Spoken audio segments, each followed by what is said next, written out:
This is Father Gregory Pine. And this is Father Bonaventure Chapman. And welcome to Godsplaining.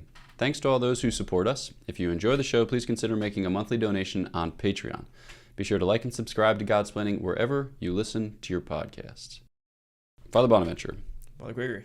Ordinarily, in the course of a Godsplaining show, we dedicate some number of minutes between 1 and 17 to banter on the theme of current affairs, mostly topics ranging from the weather to our dissertation to our meta-narratival musings on the process of writing a dissertation. But I thought because this subject matter is something that both of us, well, maybe not. Okay, Father Gregory, discipline your speech. I think this subject matter is important, and I think it takes some time to develop. So I propose to you that we just launch into it. Let's do it. All right. So the question that was posed by a Godsplaining listener, Mr. Kevin Weiss, was... Hi, Kevin. Hi, Kevin. Was in what way are we obliged, or in what way are we bound to choose the higher good or the better good? So the basic question is so what sort of claim does the better or best have on me? Or is it sufficient, or is it good just to choose the good? So I guess, thinking about this practically in terms of people's experience, you're at the end of the night and it's 8:45 p.m. and you could get some good sleep, so that way you're ready to pray in the next morning and feel fresh and feel engaged. Or you could watch a little bit of that Netflix show that you like because whatever, it just came on to the server and it's been something that you want to see. You know that if you watch one episode, you might watch two, and if that's the case, you might not sleep as much as you otherwise would. And so you're starting to do these types of calculations in your mind, and you're thinking now, okay, maybe I have to go to sleep. Maybe this is a duty, an obligation. I don't know. What are your thoughts on the types of quandaries that people find themselves in? Well, I think right off the bat, it sets up a way of understanding morality, or at least a way of thinking about morality as obligation and duty and being bound to something as an external thing. So you might want to wonder if that's a good way of thinking about the moral life, or if that's the right way, or that's the way we do think about the moral life, because you might think, actually, we don't generally think of it in that way. But it is... I would say it's important today, especially because not only do we find ourselves in these situations, but we have a lot more opportunities and choices about things in life. We have a lot more knowledge about what things do. To just think of a very basic example, we have incredible knowledge, or pseudo-knowledge, about nutrition and food stuffs. And we have on our packages of all of our cereals and everything else, or anything, nutritional guidance. So we're being bombarded with information that I assume is not just there as random factoids, but it's about nutrition, which is about, growth and developing and flourishing.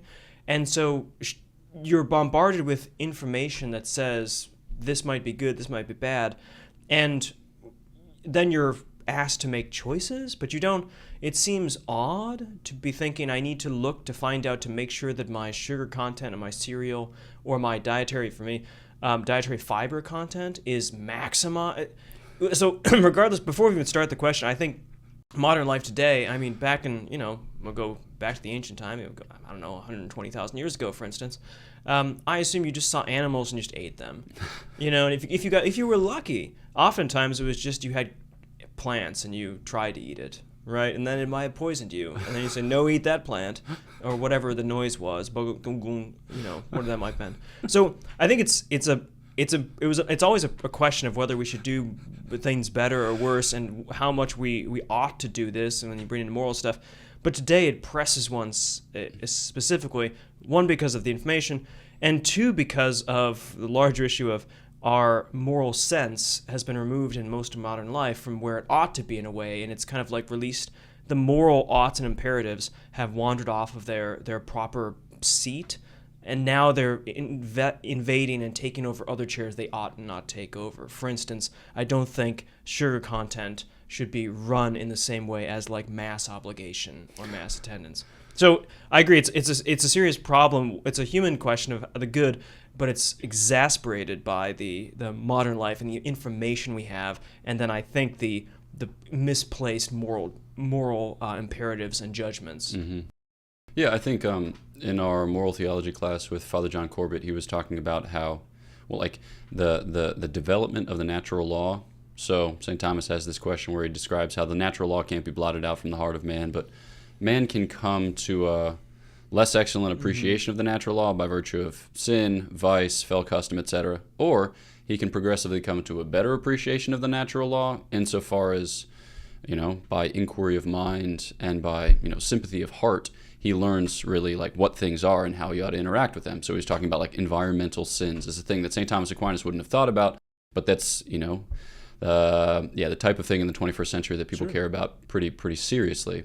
And so, all right, so we've got a lot of information. Yep.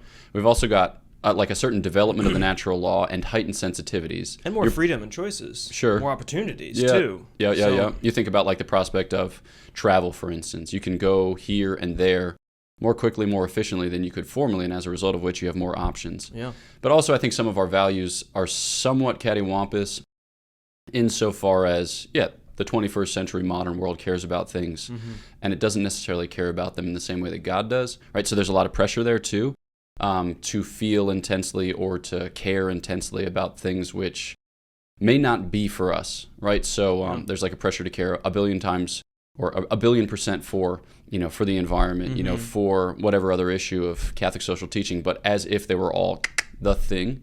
So I think that's also, a market pressure. Yeah. And then I think that we just kind of like find it across different dimensions of life. All right. So like say you're, a student at Franciscan University of Steubenville and your friends are smoking a pipe, just like a tobacco pipe or whatever like that. Sure. And you're thinking like, oh, cool, kind of a fun thing to do with a friend, have a good conversation, but there might be deleterious effects. I don't know what smoking tobacco, it's not cigarettes. It's in the cigar pipe category, but might there be something about it that's suboptimal or submaximal? And then, like you think about economics now, and in part because of, exploding information, the world, like kind of like the global economy, the possibility of transportation, you can buy from a variety of vendors and a variety of sources. Like my parents had a Catholic bookstore for like 22, 23 years, but they didn't stand a chance against Amazon. And as a result of which, it closed. Well, as a result of their choice in light of the fact that they were paying into a bookstore, they closed it. Or you can think about, at the level of vocation. I think a lot of people feel a similar conflict when it's like, okay, this is, religious life is objectively higher state. Am I responsible for just doing the thing on account of the fact that it's better? So, maybe we can suss out some principles as to how we might navigate these decisions. We'll try. Yeah. Let's go. All right. It's worth doing for all the reasons we've just said. Yeah. All right. So, just within the setting of Catholic moral life or like the Catholic moral teaching, are there particular principles or particular points of departure that you think merit our consideration? So when it's a matter of okay, I want to do the good, maybe the best good or the better good, or the good that's for me specifically. What are ways in which we can envision the question from your experience? Well, I guess the simple way we think about it is in terms of the commands of Christ, twofold command to love yourself, love your soul, strength, mind, body, and love your neighbor as yourself. This sort of thing, the twofold command of love, and then that gets, of course, branched out and brought it. The Ten Commandments kind of come in the background here, I suppose. So there's that law relationship, right? So you've got that there. So we have certain commands, certain precepts, principles that we're to be attentive to. Then, of course, the virtues, which are not unrelated to that, of course, love, charity, and you have those as, guiding good action, you could say. So I think it's something about the interrelation. We have principles of law and commands, and then we have principles of virtue and perfection. So it's a matter of, you might think, things what one must do, and things what can do or ought to do. But the ought, this is the interesting thing for a philosopher, right? Oughts come in two forms. They come in a categorical kind of ought, and they come in a sort of hypothetical ought, you could say, or something like a absolute ought. You ought to do this, and under no circumstances ought you do something else. But then you could have a relative ought. You ought to do this in these circumstances, depend upon this. But if you were in other circumstances, that sort of thing, when the absolute oughts have no. So, and I think that kind of maps the law and virtue aspect. And then, of course, the third thing is the Holy Spirit. We can't rule him out. This is the life of the saints and responding to grace and these inspirations that I think aren't, of course, it's not. The Holy Spirit's not going to inspire you to do something against absolute or even relative oughts in many cases, but that there's a sense of responding to the Spirit in particular circumstances when you see in the life of the saints, their lives are morally exemplary, but not in the way that, say, but in a different way than, say, the Aristotelian man might be, or a prudent man, a particular kind of type example. St. Francis, for instance, is dedicated to poverty in a wholehearted, entire fact. But it's clear that that's not like the norm, but it's also something that's good.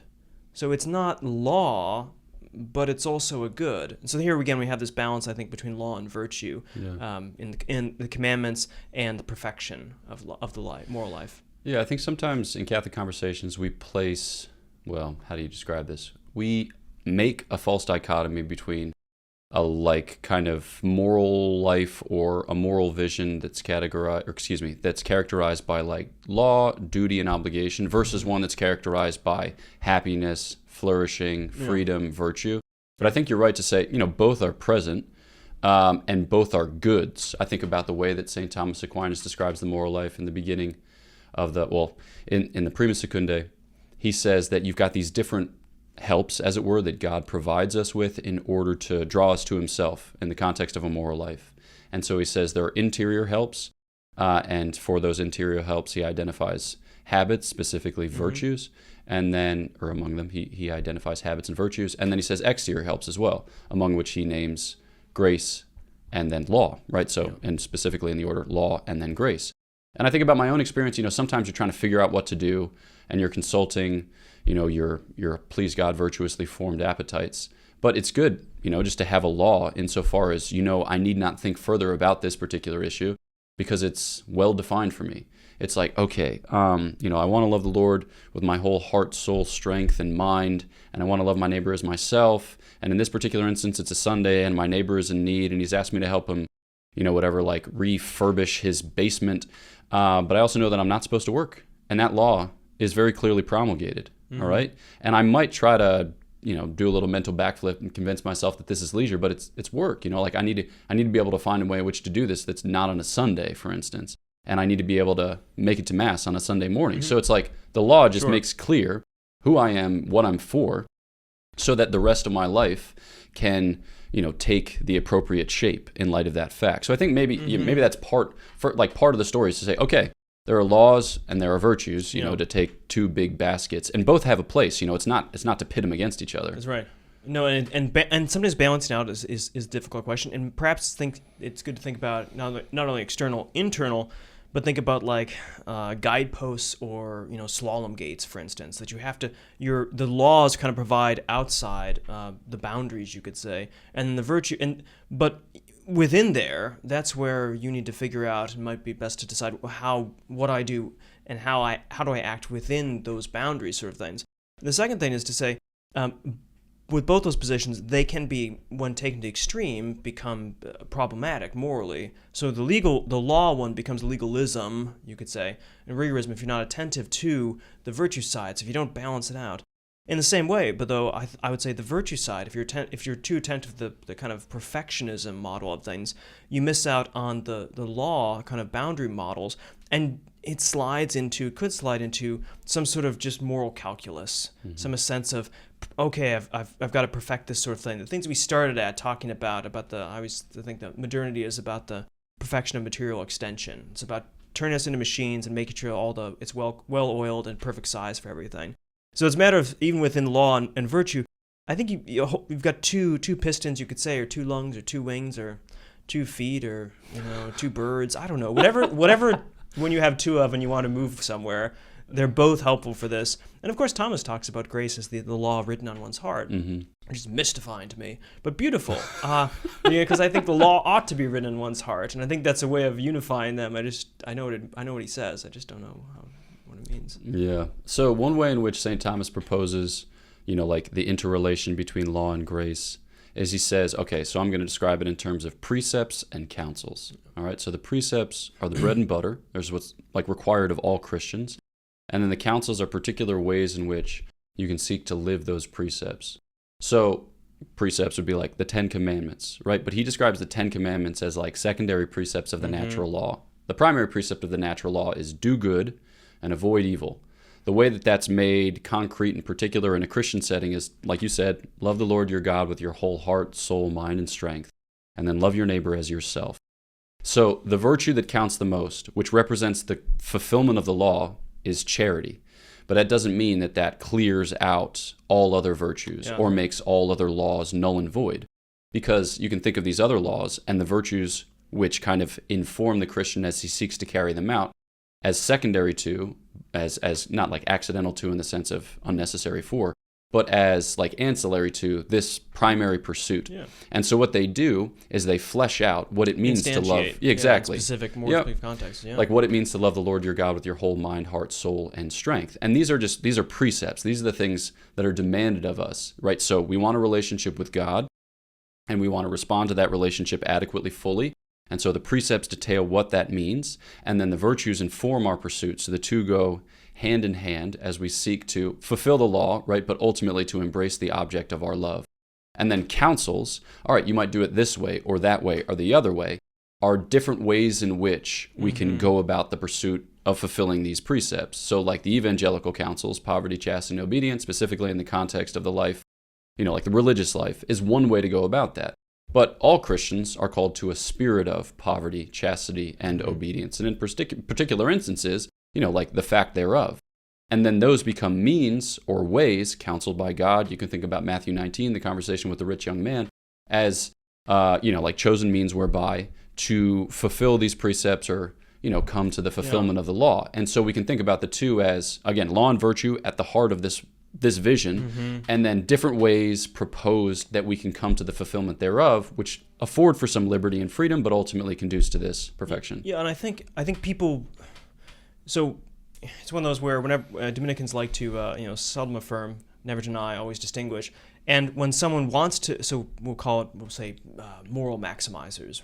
Someone says, should I do the best? How do I do the best thing? Or should I do the best thing? And I feel the weight of doing the best thing at all times, but maybe I ought to do this, a sort of rigorous maximalization of moral goods. In some ways, I want to affirm absolutely, you should be a goodness maximizer, right? But you want to maximize the good, but the good life, you could say. But I think then people immediately slip to think of, wholes and parts as the whole just being the sum of the parts, as opposed to kind of a broader project, or understand that the whole is not just the sum of the parts, but the way they interrelate with each other. And you might say, I'm going to maximize the good. That's what I'm supposed to do. We all agree with that. The good life. But then it means I maximize each, and that's how I do it, is by maximizing the goods. So particular things. And the thing is, when you move from the general to the particular, you could say the strength of the obligatory force decreases a bit as the scope of what is under obligation widens. So that as you get more specific on these things, you have a wider option, and that's going to bring down, say, the kind of strength of it. Whereas if you're just from the 5,000 feet up in the air, or 10,000 or 20,000, whatever's high space, when you're Elon Musk floating around or whatever, then it's like we've got, you cannot kill innocent people, like the kind of no things. But when you get down to it, like, you're holding one almond bar and you're holding another nut bar, and you think, gosh, which am I obligated to eat at this moment to maximize my goodness? And that, if you're asking yourself that question in Starbucks line or something, you need to step back and do some moral philosophy or theology or something, because you have gotten yourself in a tight spot, my friend. Yeah. No, but feel it. But I think it's easy to feel that because we should be. We're aiming for perfection. Yeah. Be perfect as your heavenly Father is perfect, and that means not just following particular laws, but actually developing such that you're a good person. Virtue, in a sense, never, although it's the mean, it could always be greater. Right? God is the perfect example of these of goodness, and we're always going to be short of Him. So there's always more you could do, but there might not be more that you ought to do. Yeah, I think, okay, so thinking about this in terms of the virtue of charity, the double love command, this pursuit of perfection. So, all right, we're to love the Lord our God with our whole heart, mind, soul, and strength. Our neighbor is ourself. We're to be perfect as our heavenly Father is perfect. We're to care for our lawns like the lawn care man immediately outside of this window is caring for this lawn.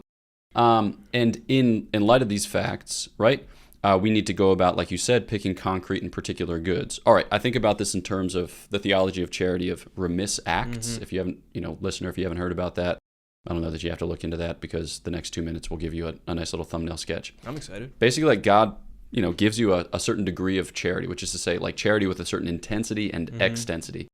And it's for us to respond to that gift, right? So to like make good on that gift. So if God gives you 5 talents, you use your 5 talents. If God gives you 2 talents, you use your 2 talents, etc. Just don't put it in a napkin. That's the basic idea. And as we exercise charity in that way, it redounds to the glory of God and to the salvation of our own souls. So that charity, it grows in extent and it deepens its hold and intensity, which is ultimately the goal, is to continue to grow in love. But that's not directly proportionate to the object of our loving. It's not like I get so much charity if I love a 1 pound lovable thing, and I get so much charity if I love a 3 pound lovable thing. You can think here of Saint Therese, who sought to love, where she sought to do small things, little things, humble things with great love. Yeah. The idea is that you're looking to affirm your love of God and your love of neighbor in that concrete choice, but with the recognition that that concrete choice is your concrete choice. It's not a choice made in the abstract or in the ether, like I must make the best robotic choice. Like you said, we're not like felicific calculators. We're actually people in the here and now who have been entrusted with families and friends and other relationships, all of which have a claim on us and in the context of which we grow as individuals and persons. So I think maybe, we have a little bit of time left in the episode, just thinking about, all right, so the limitations that we encounter in our human experience, and then how those shape our understanding of the goods that we embrace, or, the particular goods that we choose in light of this general vision which we've outlined. So I don't know if there's a first thought that occurs to you there. Yeah, you're fitted with a particular nature, of course. So know what you are as a human being, know your expectations, anticipations, and I think we sometimes miss that. But 2, then you're also in a specific culture, specific context, growing up in a particular environment, and such that you have, you could say, a narrowed vision of the possible many goods that you have. And so to lean into those, to be good and to aim and choose well, and with the skill set you have, this sort of thing. Now, developing one that's reciprocal, you develop the better skill sets and better practices and more virtues as you develop these things.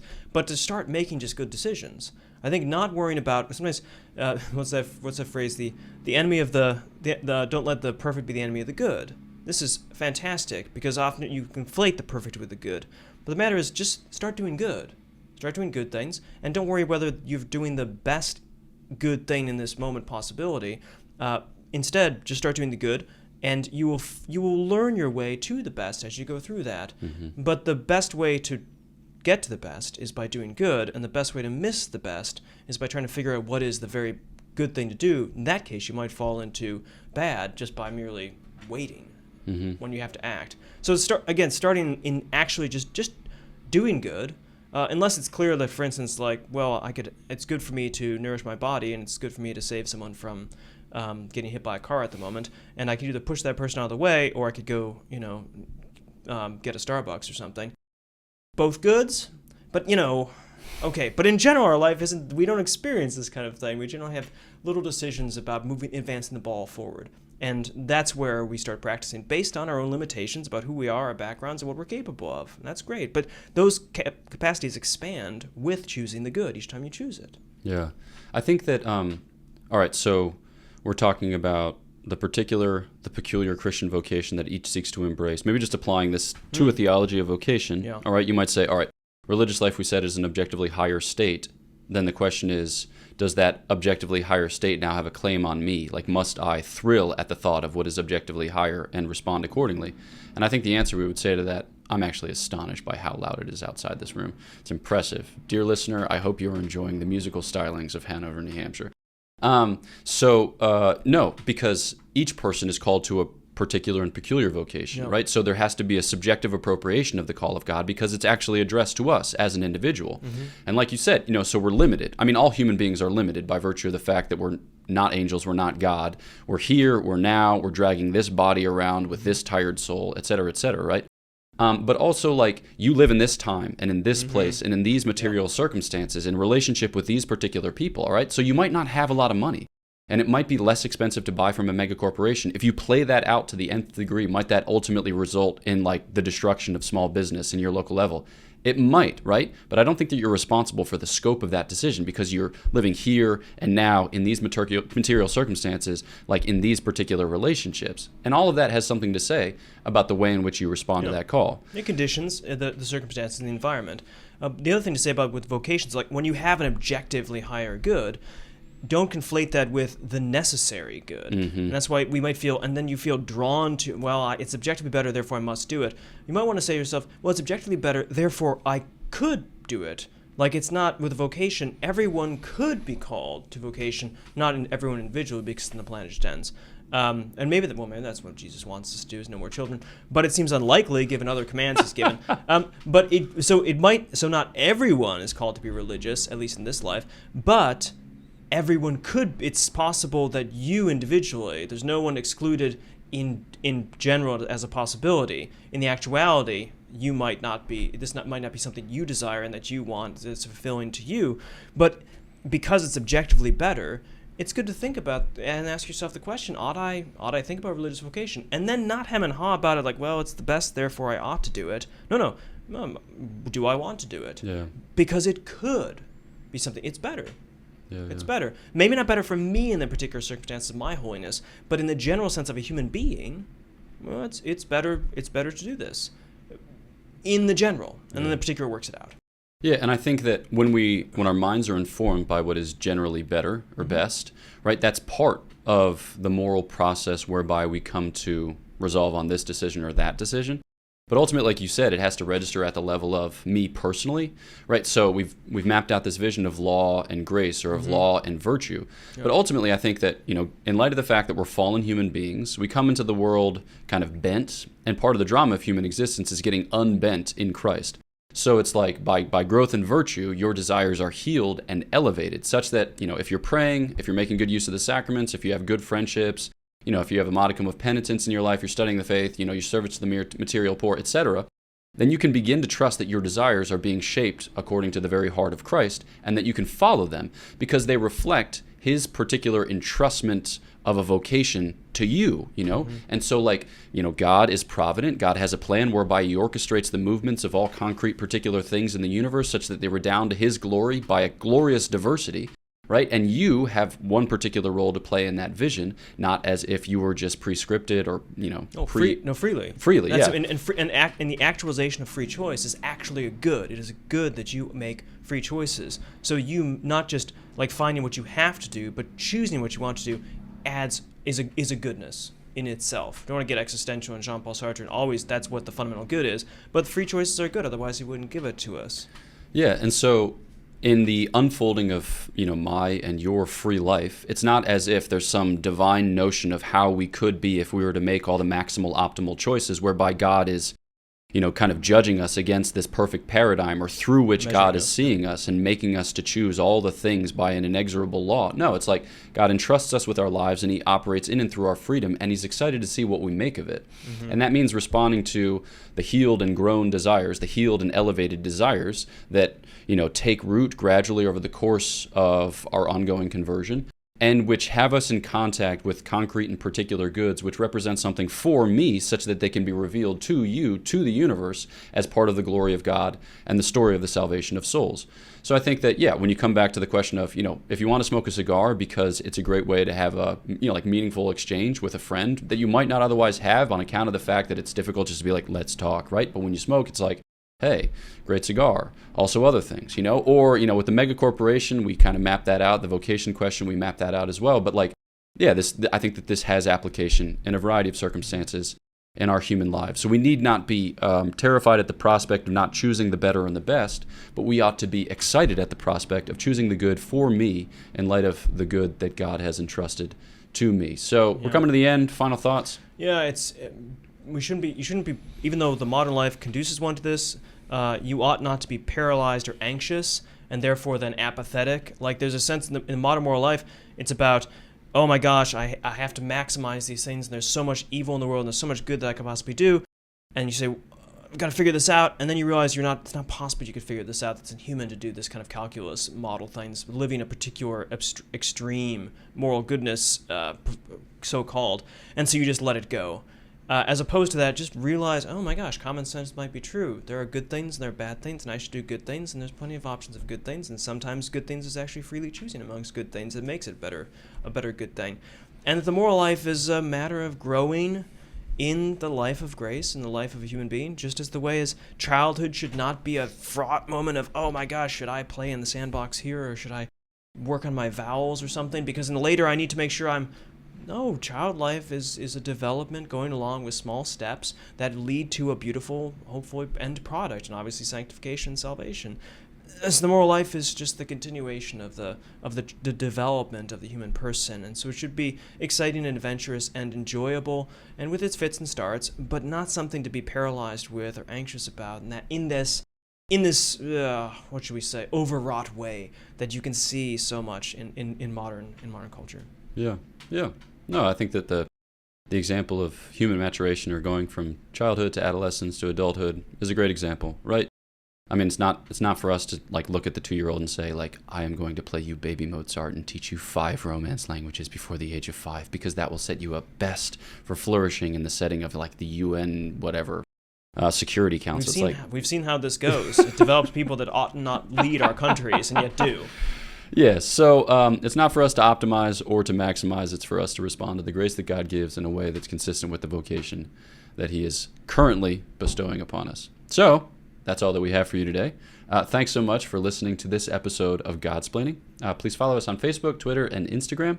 Like the episode, subscribe on YouTube or your podcast app, and leave a 5-star review. If you'd like to donate to the podcast through Patreon, you can follow the links in the show notes or episode description. And there you'll also find links to shop our merchandise and get information about upcoming events at godsplaining.org. So our prayers are for you. Please pray for us, and we'll look forward to chatting with you next time on Godsplaining.